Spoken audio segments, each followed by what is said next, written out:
So the Bible then almost come at last if they would be truly wise in spiritual things. So if all we do when we look at current events is just update ourselves on what's happening around the world, or we might just as well read a newspaper. We've got to think about those things from a spiritual point of view. And as we look at the words of Christ and of our Heavenly Father, the inspired record of his word, which tells us, at least in broad terms and sometimes quite specifically, what we can look forward to, then we do have reason to lift up our heads and take heart, because surely the return of Christ is near. And it's interesting that he says in verse 26, men's hearts are failing them for fear. If that wasn't happening before, it's certainly starting to happen now, for looking after those things which are coming on the earth. So even people in general would look upon things coming on the earth, those things which are beginning to take place, and would be concerned about that, seriously concerned. And so he uses that expression, things which are coming, a number of times in this record. It's there again in verse 28, when these things begin to come to pass. In verse 31, when you see these things come to pass. So this isn't now just the people of the world generally looking with trepidation on what's taking place in the world. Here are the saints, the followers of the Lord Jesus Christ. When we see those things come to pass, know ye that the kingdom of God is nigh at hand. And then again in verse 36, watch and pray always, that ye may be accounted worthy to escape all these things that shall come to pass, and to stand before the Son of Man. So there's an emphasis from the Lord Jesus Christ himself about those things which were to come. If we go back to Matthew chapter 16, we'll just read it on the screen here. The Pharisees and the Sadducees came and tempted him, desiring him that he would show them a sign from heaven. And he said a number of things, but in the end he said, you hypocrites, you can read the sky, you can tell what the weather's going to be by just looking up in the heavens and observing that. You can discern the face of the sky. Well, how come you can't discern the signs of the times? And so when we talk about the signs of the times, that's the passage that we are talking about, or that we get that expression from. And Luke chapter 21, we read a lot, we think about it a lot, and with good reason, because it's an exciting chapter for Christadelphians to read, or it ought to be.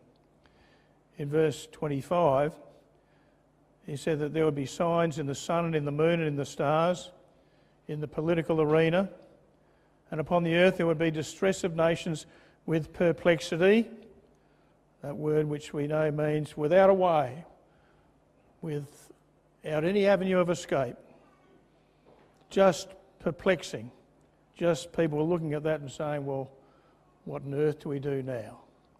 There's no answer. For the powers of heaven shall be shaken, and men's hearts would fail for fear, and the sea and the waves would be roaring. Where does he get that expression from? The sea and the waves talks about nations in turmoil. That's our understanding of that. Anyone think of an expression or a passage in Scripture where that sort of terminology is used? Yes, Peter? Isaiah 17, verse 12. Yeah, what does that say? Jeremiah 51. What does that say? It lines it up with Yeah, okay. There's a number of passages, Isaiah 57, I think, that the nations are like a troubled sea when it cannot rest, whose waters cast up mire and dirt. It's another one. Revelation, we have a number of passages. So the sea and the waves are going to be roaring, and we can see that now, where people just are wondering, where are we going in this world, and don't have an answer. In verse 26, men's hearts would be failing them for fear and for looking after those things that are coming on the earth. The powers of heaven shall be shaken. There'll just be turmoil in the political heavens of this world, and so it's turning out to be. It's been that way for quite a while, but it's just things piling on top of one another. And then he spoke to them that parable. Behold the fig tree a symbol of Israel, the nation of Israel, and that expression is used a number of times in the Old Testament in relation to Israel. But it's not just the fig tree, it is behold the fig tree and all the trees. So if we look at the situation from the end of the Second World War onwards, so that war ends in 1945, 1948 we've got the state of Israel, so there's the budding forth of the fig tree, the shooting forth of that tree, but all the trees. Well over 60 nations have been newborn, as it were, since the end of the Second World War. Behold the fig tree and all the trees. Well, there's a sign. You look at the fig tree, you look at the trees, and when they start to shoot forth, well, there's a sign. You can read that sign of the times in the natural order of things. You'll see that summer is now nigh at hand. So likewise, know this, that when these things come to pass, when there is the shooting forth of the fig tree and all the trees, and at the same time as that's happening, there's roaring in amongst the powers of heaven, sea and the waves roaring. And as that's happened, men's hearts are failing them for fear. Then as all of those things come together, that's the time for you to look up and to be excited. But then he says in verse 34, take heed to yourselves, lest at any time your hearts be overcharged with surfeiting and drunkenness and cares of this life, and so that day come upon you unawares.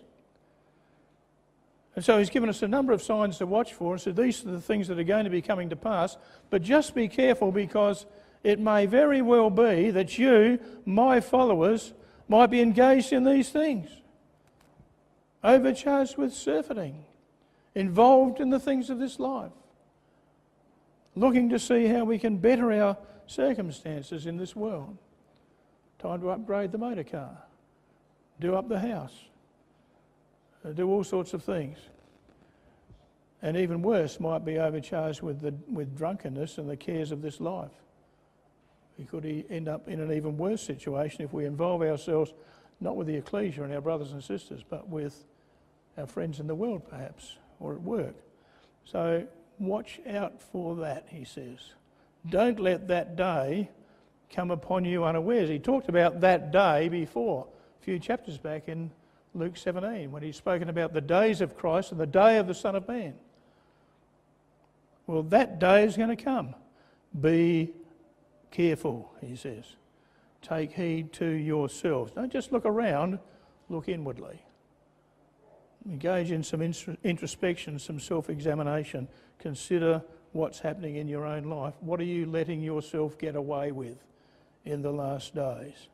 Because we're really not going to get away with anything. As a snare it's going to come on all them that dwell on the face of the whole earth. Watch ye therefore.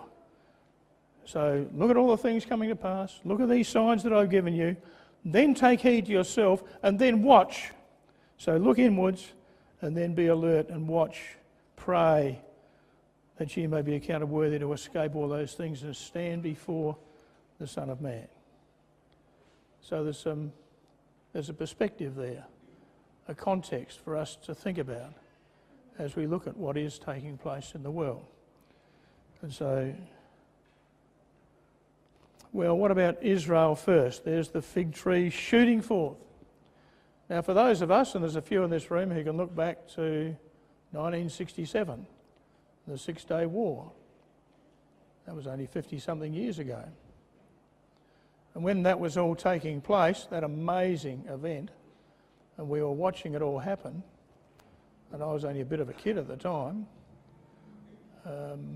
we thought there can't be too many years to go.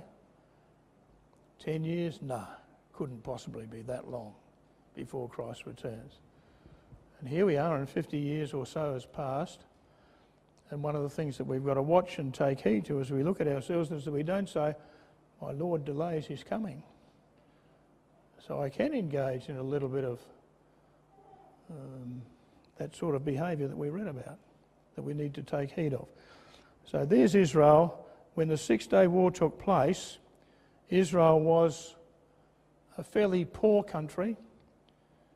It wasn't a country where people had much of the good things of life. It wasn't a wealthy nation, but today That's changed dramatically.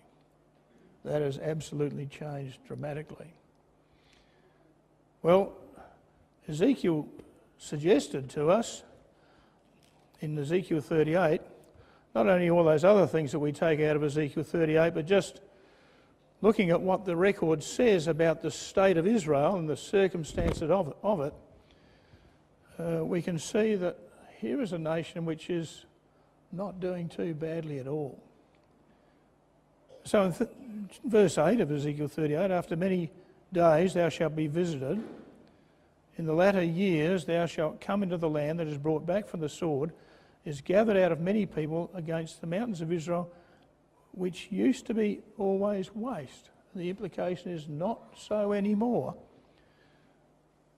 It's brought forth out of the nations, and they shall dwell safely or securely or confidently in that land, all of them.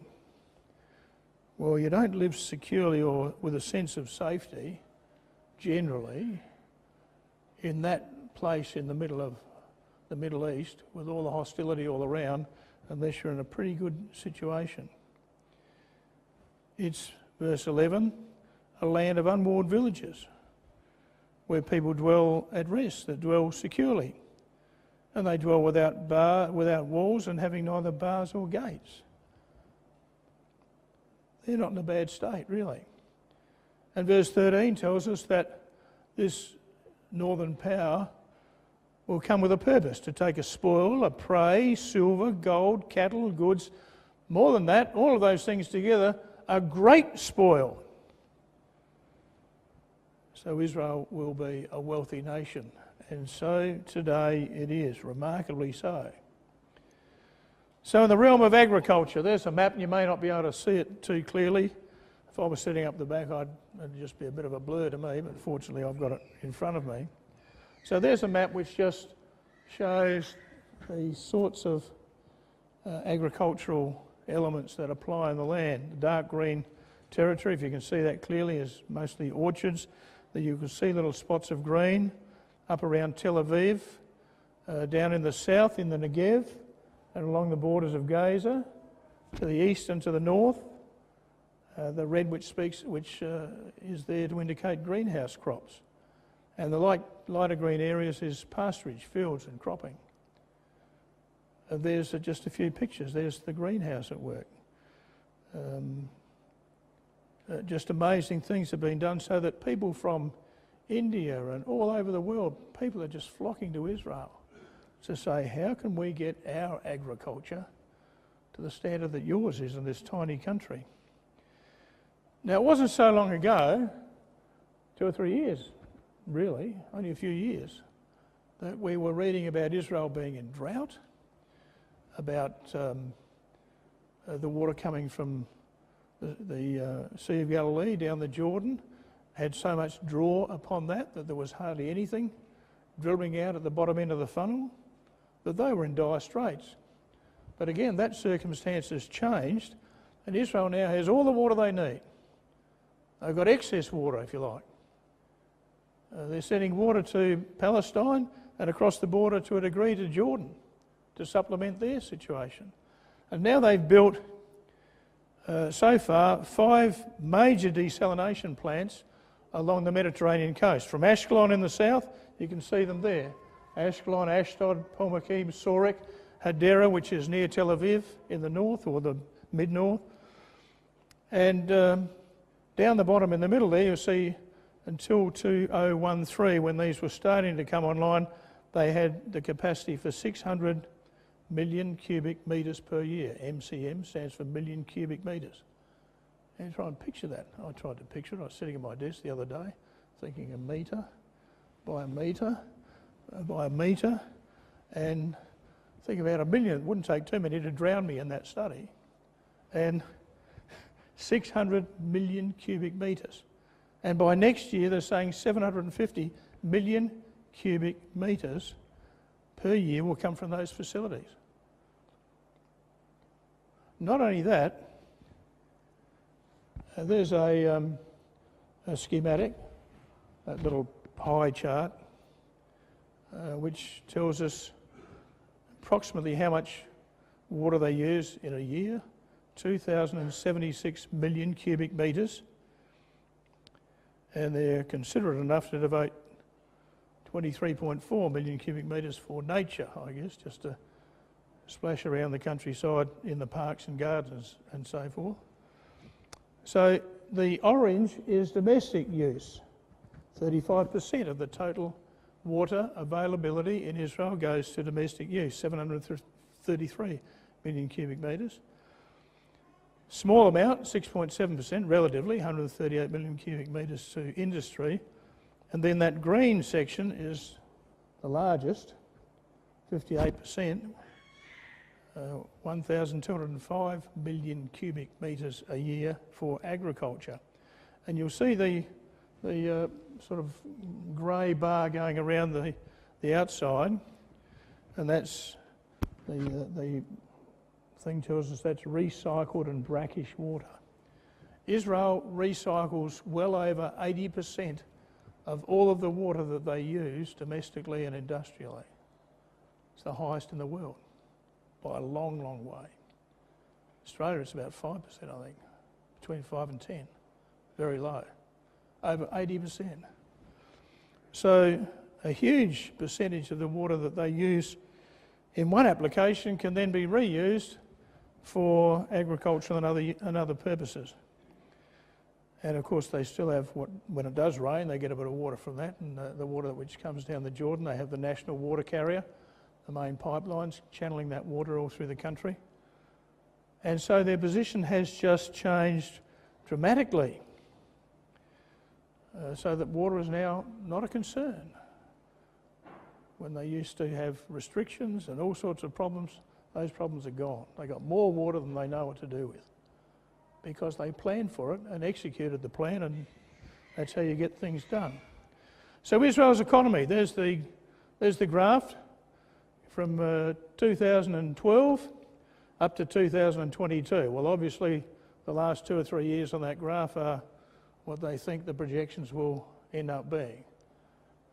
Nobody knows what's going to happen tomorrow, but they think they do. GDP per capita at the moment, $43,000 per head. GDP growth in the last year was 4.4%. It's one of the highest rates of increase in GDP in the world. America is boasting about having a phenomenal result of 3.1 or 3.2% for 2018. It's one of the best results they've had for quite a few years. Well, Israel's well ahead of that. Despite some of the good things that are happening and the wealth that the country is enjoying, there's still just over 20% of the population that lives below the poverty line. They've got some very poor Arab communities, some of the Jewish immigrants from a number of countries who haven't shared the wealth. Total GDP for this year, they estimate at $391 billion. They're in the top 3 in the diamond industry in the world, together with Belgium and India, the other two. And the diamond industry represents 23% of their total exports. Arms sales, Israel is the 7th largest exporter of arms in the world. That's not something we might boast about, but it's a major contributor. They are the 4th now in the OECD in oil and gas reserves, not so much in the oil reserves, although there's some promising things happening. But of course in the gas reserves we're well aware that the offshore gas fields have been found in the last 10 years, and most of them have come on stream. There's one major field to come on stream, I think, next year, and Israel will be self-sufficient in gas for the foreseeable future. The Leviathan field is the one which will be producing from next year, and that's the biggest of them all. So now they're exporting gas. So it's becoming a major export earner for Israel. So that fig tree has shot forth. The Golan Heights, what's happening there? Well, there's been a significant oil find in the Golan Heights. The oil-bearing strata, normally for most oil fields around the world, is about 5 or so metres in depth. The one that they've found, according to the analysis that they've done, is about 300 metres. It's a huge field if it can be developed. It's said to be sufficient to supply Israel to keep them going in oil for a number of decades. if it's developed. There's been no development yet because there are some serious political issues to handle. And we have the EU and a number of other countries really complaining about this and saying, well, this isn't right, you shouldn't develop those fields because that's in Syrian territory, which you just happen to be occupying. Well, right now in the United States, some of the Republicans are putting forward legislation, draft legislation, to recognise Israeli sovereignty over the Golan, to make that formally recognised Israeli territory. So, well, bad luck, Syria, you lost. It's now our territory. And for those who stand on the hills of the Golan Heights, that was where, a few years ago, the Syrians, with their tanks, looked down over all of the northern area of Israel from those commanding heights, which gave them an enormous advantage. If it hadn't been for the tenacity and divine providence which gave Israel a victory in that circumstance, and they took that territory. You can't see it, but if you expand this map and sort of widen it up, right at the very top, you see Mount Hermon, and that little the wording there says Mount Hermon ski lift. So up there in the snows of Hermon, Israel's now got a ski lift going. It's part of the wealth of their nation. If they do take over that territory, and they've shifted 20,000 settlers into there already, so that their plan is to change the demographics, because the Druze community had a significant population in the Golan Heights, still do, but Israel's plan is to create a new reality on the ground, that is, of Jewish population superiority in that area. So they've got over 20,000 there already, and their plan is, in fairly short time, to have over 100,000. So just to make that a reality, to say, well, just as Russia has done in a number of in the periphery of their area of influence, said, well, we've got a majority of ethnic Russians in Crimea, for example, and they do, 60 to 65% ethnic Russians in that area. And so they took that as one of their major justifications for saying, well, we've inquired of these people and they say they want us to control it, so look out Ukraine, we're coming in, and they just took it over a few years ago. So the end result of them trying to develop those significant fields, and of course once you find oil, everyone wants to get in on it. There could be war with Syria, and of course the Russians are there now as well, and the Iranians. So perhaps a further addition to Israeli wealth potentially in the years ahead, if our Lord does not return very soon. Something else that we've seen over the last few years is a degree of cooperation between Israel, Egypt, Jordan, the Emirates to a degree, working together. This fellow, General Yair Golan, Deputy Commander of Israeli Armed Forces, spoke of an unprecedented level of cooperation, mainly regarding intelligence. When the Gaza battles were taking place a few years ago, then Israeli intelligence and Egyptian and Jordanian were talking every day about what was happening there, exchanging information. Just something that would have been unheard of a few years ago.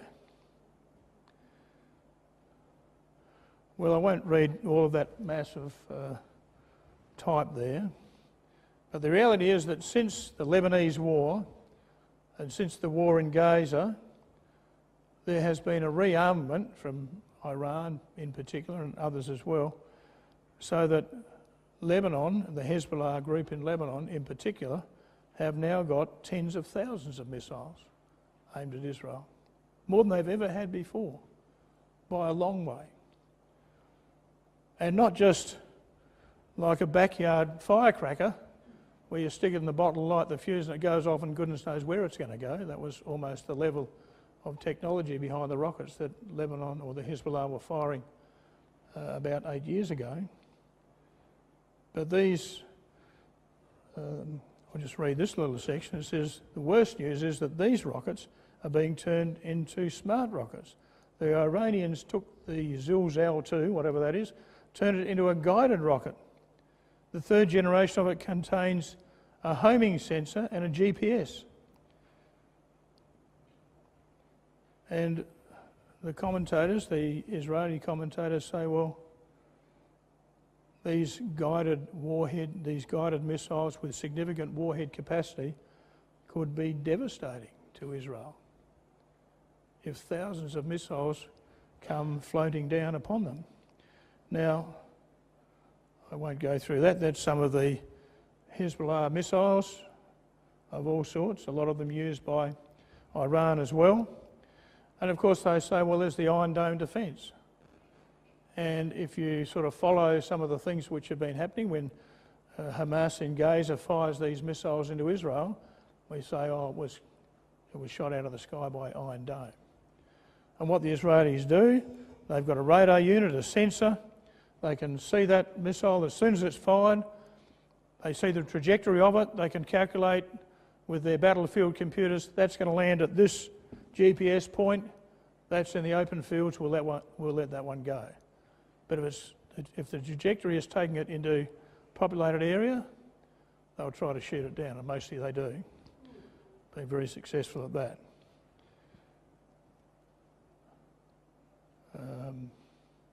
Just a schematic of how it works. They've now got the David's Sling missile defence from the US, and that's for use against tactical, ballistic, medium to long-range rockets and cruise missiles. Well, that's fine. You know, if you've got a few dozen of these David Sling missiles, but what happens if somebody fires 200 of the things at you? What do you do then? And the comment is that the sheer volume of missiles available to Hezbollah in Lebanon, Hamas in Gaza, with Iranian support, may simply overwhelm Israel's defences in a major battle. That they've got these very slick defence missiles, and they'll be successful in many cases, but there's just too many. And they get overwhelmed by that, or could potentially be overwhelmed by that if the same circumstance happened again. There was another war with Hezbollah and Hamas together. You might have seen those pictures of the sand hills of Tel Aviv with a small group standing around. And then a few years later, in 1922, the city's under development. And that's Rothschild Boulevard in Tel Aviv in 1922. And things are moving along. Well, along Rothschild Boulevard now, that's what we're looking at. Tel Aviv, of course, is a major city in Israel, the biggest city, and it's just like any modern, wealthy city. Along the seafront, we've got all the towers for the well-to-do to have their holidays, looking out over the beach, and the commercial areas like this. So there's been a major change. The fig tree has shot forth amazingly. Just to summarise, Israel's wealth. Israel's the 6th wealthiest people in the Middle East and Asia. The average Israeli is as wealthy as the average European, if not more so, according to Credit Suisse. And this is exciting. Up to a quarter of Israeli income takes place in the black economy, unreported to tax authorities. Well, that's got to help the economy, doesn't it? The tax people don't like it very much, but I shouldn't be speaking in support of such terrible things, especially being a tax agent. Israel apparently now has 18 billionaires measured in US dollars and approximately 80,000 high net worth individuals with assets in excess of 5 million. So it's become a significant industrial, commercial, agricultural power. Their main industries, the high tech, they've got an area, they don't call it Silicon Valley, they call it Silicon Wadi. And Israel is the 2nd largest area in the world, second to Silicon Valley in south of San Francisco, and more startups than just about anyone else. Amazing the development that's taken place. Diamond cutting, agriculture, energy, chemicals, pharmaceuticals, and arms sales. So there they are. Silver and gold are great spoil. This is an amazing country. But we know it's not going to go on. Russia and its allies will in the end come against Israel. The king of the north shall come against him. To bear the name of the king of the north today, and whatever power bears that name must resume control over the king of the north territory, which includes Syria. And of course there we've got Russian forces, troops, air force, naval forces in Syria just on the borders of Israel. Quite amazing. Here was a meeting which took place in Sochi. Remember that was where the Winter Olympics were held a couple of years ago? It's like Russia's Miami Beach, the Black Sea warm weather resort. The fancy boats and fancy buildings. And into that city went Rouhani of Persia, Putin of Russia, and Erdogan of Turkey. Just a couple of weeks ago. And they had their fourth meeting to consider what are we going to do in this area where we now have significant power and responsibility and control. I mean, who runs Turkey today? Or not Turkey, who runs Syria today? Well, they have a notional head, but the real power behind the throne is Iran and Russia. And in the north, Turkey. And there they are. So, things that are staggering for us to see developing in the last few years. Ezekiel, of course, in Ezekiel 38, I just went to town here just to establish that, yes, Prince of Rosh is the correct pronunciation because all of the major translations translated that way. Chief Prince means the Prince of Rosh, the one at the top, the head. And the name Rosh, Gesenius says, it's a proper noun of a northern nation mentioned with Tubal and Meshach, undoubtedly the Russians, he says. No doubt about it in his mind. Who were mentioned by Byzantine writers of the 10th century under the name the Rus, dwelling to the north of Taurus, described by Ibn Foslin, an Arabic writer of the same age as dwelling on the river Ra or the Volga. The Encyclopaedia Britannica says the name Russia is derived through Rossiya from the Slavonic Rus or Ross. And if you read some history books about Russia, that's what you'll find. So it's identified by name in Ezekiel 38, it's identified by location. And we don't need to look them up because there it is in front of us. In Ezekiel 38 verse 15, King James Version translation says, "Thou shalt come from thy place out of the north parts." The NASB says out of the remote parts of the north. The RSV says out of the uttermost parts of the north. So where is it? To the north, it would be my guess. And of course there's Russia, the northernmost significant power in the world. And if we take the line of longitude through Jerusalem, follow it due north. Well, you don't go through the centre of Moscow, but you go through the outskirts of Moscow. Due north of Israel, due north of Jerusalem, is this power in the uttermost parts of the north. Keep going north and you're going to hit the North Pole before you hit another country other than Russia.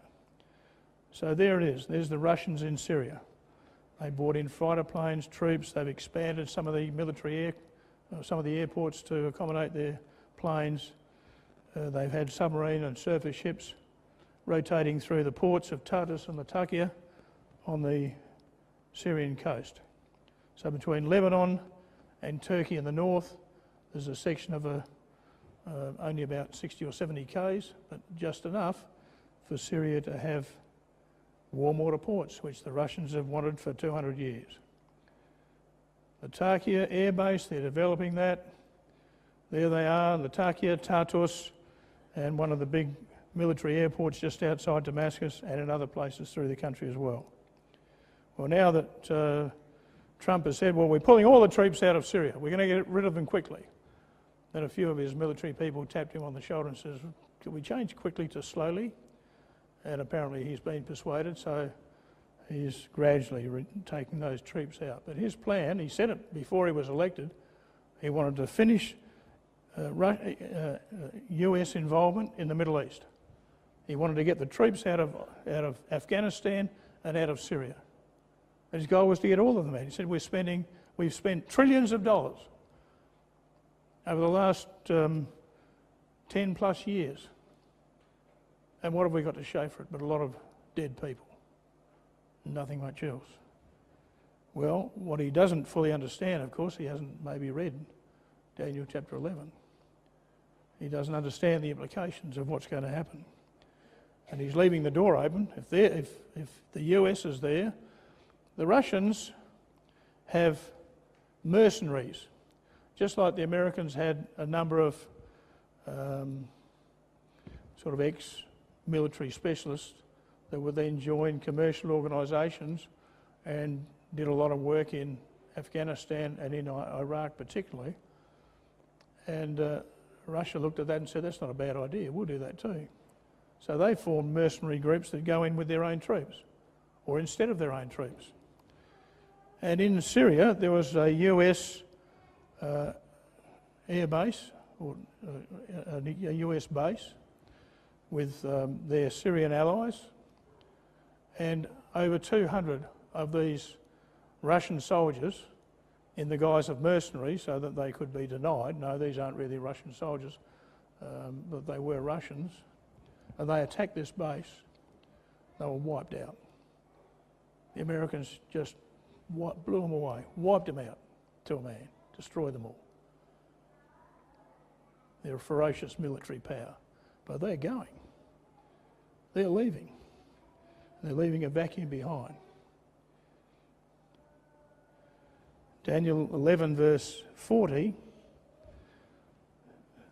speaks of the attack that will come finally through the Middle East, through Israel, down to Egypt, in an overwhelming rapid assault. It's like a whirlwind, the record says, with chariots, with horsemen, or the modern equivalent, with many ships. They'll enter into the countries, they'll overflow, they'll pass over. An irresistible power, that's the presentation of Daniel 11 verse 40. Unstoppable. And even Israel, with all its military power, and they're significant, they'll be swept aside. And Putin has set out over the last few years to redevelop the military strength of Russia. They don't have anywhere near the budget of America. They don't have anywhere near the income as a nation of the United States. But what do they care? They don't mind so much if people are suffering a little bit. They'll put their money into the military. And they're not like America, who has this vast budget but supports bases all over the world, supports soldiers who are being paid probably a darn sight more than Russian or Chinese soldiers are getting paid, and pensions and all the rest of it, all the fancy stuff that goes with it. Doesn't all just go into advanced weaponry, whereas Russia's very focused on what they spend their money on. With many ships, well, Sevastopol was the home port for Russia's Black Sea Fleet, and they were sort of there under sufferance once Ukraine took over that area, so they were leasing, if you like, that port from Ukraine. Until Putin said, well, I don't really like this situation, I think we should just get it back. It used to be Russian territory 100 years ago, why not again? So Russian troops moved in, they took over the Crimean Peninsula, drove out the Ukrainian army, who had no choice but to leave, either on foot or in a box. And so they now control the Crimean Peninsula and all the Ukrainian Navy vessels which were in port. He said, thanks very much, we'll take those too. So there's the Russians. At the time of the end, the king of the north shall come against him like a whirlwind, chariots, horsemen, with many ships. And Russia, and China for that matter, are conscious of the enormous power projection of the Americans through their nuclear-armed or nuclear-powered aircraft carrier battle groups. You know, each significant aircraft carrier, there's about 13 of them in the American fleet, and there's about 6,000 men on one of those aircraft carriers. So if you can sink an aircraft carrier, you've killed 6,000 men in one go, and a few women too. And so the battle group consists of the aircraft carrier, the fighters and bombers and all the ordnance and the nuclear weapons which are on every American aircraft carrier. And all of those ships around it are there with one purpose and one only, and that's to protect that aircraft carrier. That's their function. Well, what if the Russians and the Chinese could develop missiles which could take out an aircraft carrier? What would that do to the American projection of power? If China had missiles, land-based missiles, which at a distance of 200 or 300 miles could sink an American aircraft carrier, and all of those defences were inadequate to stop that happening, what does that mean? Well, it's goodbye Taiwan for a start. But what it means is, of course, they won't send those battle groups any closer than 300 or 400 miles from the Chinese coast. They're forced back into the Pacific Ocean. And the same in the Mediterranean, the Persian Gulf, the Northern Indian Ocean, where they want to operate freely and where they've been able to intimidate with the aircraft carriers, with their planes and their nuclear missiles and all the rest of it. What if there was a threat which just set that aside? In a minute we'll look at that. So there's Crimea, which was taken over by the Russians, but of course the land connection is with Ukraine, and they can fly people in, or they've got to get ships that'll go from the Russian territory across the Sea of Azov, or they've got to come through the Black Sea, which means going through the Dardanelles. Very narrow, very dangerous, militarily very dangerous way to go. So Putin said, let's build a bridge. And he did. And they've now got a bridge which connects the Taman Peninsula with the Karch Peninsula. Connects the two. So now there's a land connection. The Crimean Bridge, or the Kerch Strait Bridge, was opened just last year, nearly a year ago. It's 18.1 kilometres long to span the straits. It's got a clearance of 35 metres. That's about the same as Sydney Harbour Bridge. So major ships can go underneath it. Putin can now supply his forces in Crimea not only by sea and air, but by road and by rail as well. And there's a significant number of people already using that bridge. They also opened and greatly expanded the Simferopol International Airport, which is about 30 or so miles from Sevastopol, the port city. And it's a magnificent airport. Beautiful terminal. Over 5 million passengers yearly is their estimate. It's already the 8th busiest airport in Russia. Amazing what they're doing. Well, that's what they're doing to consolidate their power in the Crimea, because the EU and the Ukraine, so that's Ukrainian territory, occupied by Russia. Russia says, that's Russia. That ain't part of Ukraine anymore. And they've taken steps to make it so. Well, they've developed, and this was in the press a month or so ago, their hypersonic missiles. And there was Putin out on the ocean observing the tests. And this missile, which can fly at 2 miles per second, 2 miles away, 2 miles away. 2 miles in 1 second, 2 miles away. That's faster than I can drive. Yeah, that's phenomenal. And Putin said, no one has hypersonic weapons yet, but we do. And the US military authorities have said, we don't know how to stop it. We have no effective countermeasures at the moment.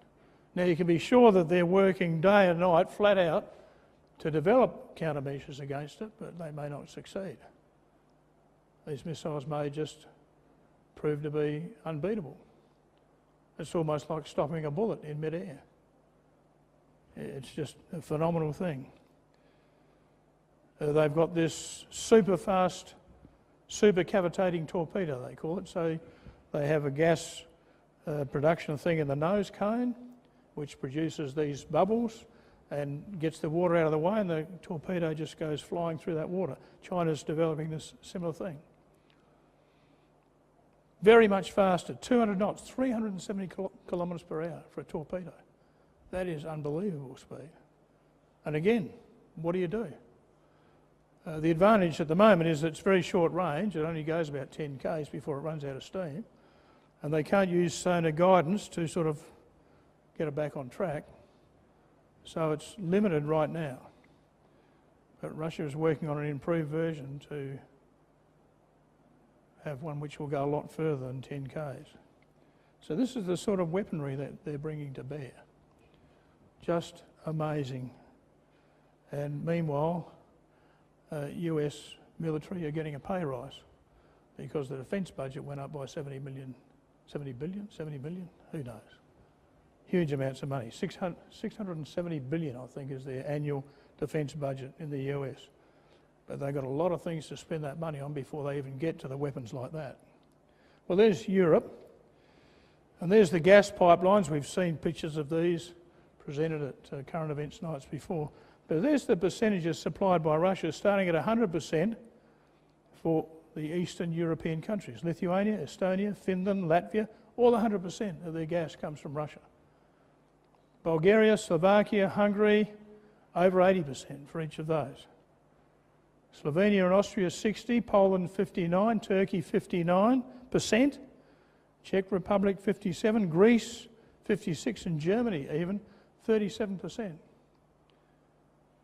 And the European average 24%, so almost a quarter of all their gas comes from Russia. That's a pretty tenuous position to be in. And it's getting worse.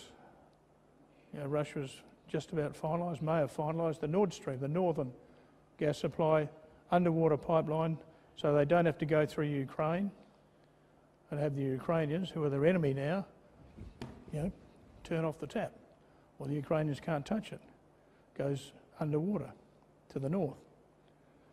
So, seeing all of this, Trump went to the NATO summit, and I watched it on YouTube, I think it was, with Trump in this meeting, and the NATO Secretary General Stoltenberg sitting on the other side of the table, while Trump went at him for 20 minutes straight, just on and on and on about Europe not meeting their commitments, not having their 2% of GDP dedicated to military spending, relying upon America to spend their money to protect those countries. And Trump said, Germany, you've just signed up for this new deal with Nord Stream, and you're under the toe of Russia. Germany is totally controlled by Russia, was his comment. And you want us to defend you. And you've surrendered to the enemy already, in effect. He let them have it. They didn't like it. No US president ever spoke to them like that before, but Trump doesn't care. So he's insisting that the EU countries raise their military spending to the levels that they agreed to. They'd agreed before, yes, we'll have 2%, then they just didn't do a thing. And the other presidents in the past weren't game enough to say anything. Well, Trump did. And there's Russia on the eastern border, and you see these comparisons between Russia and NATO, and the NATO numbers are way ahead of Russia. You think, oh, well, they're not in a bad shape.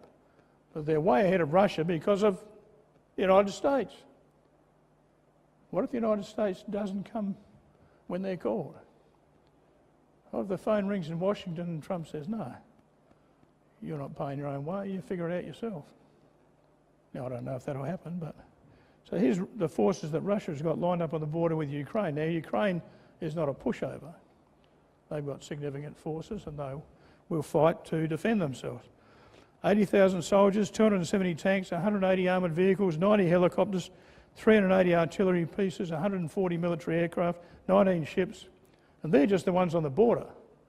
There are tens of thousands more not far away. So Ukraine is in a tenuous position. The Baltic states, Estonia, Latvia, Lithuania, well, Russia could run over them in a few days, and there'd be nothing they could do. I remember years ago there was an election being held in Finland, and some fellow who'd started a new party, and they asked him, what's your defence posture? Your defence budget is very small. He said, our defence posture is simply this: we'll have a tape recording that just says "we surrender" in Russian. Turkey is currently engaged in the biggest naval exercises in their history. All of their navy, virtually, in the Black Sea, the Aegean Sea, the Eastern Mediterranean, all of the waterways all around Turkey. And many other military forces of Turkey engaged in that as well, not just the navy. And Turkey is a NATO member. In theory, they're on the side of the United States and the Eastern and the EU as part of the opposition to Russia. But all of that's changing. They're still in NATO. Nobody's game enough to upset the apple cart, and yet they're always turning to Russia for arms. They had a defence deal for missiles, the SS-400s. Now there's a second tranche that they're signing up for, and they are ending up in a position where they're alienated from the United States. The United States has got a very big air base in Turkey. I just wonder how long that'll be there.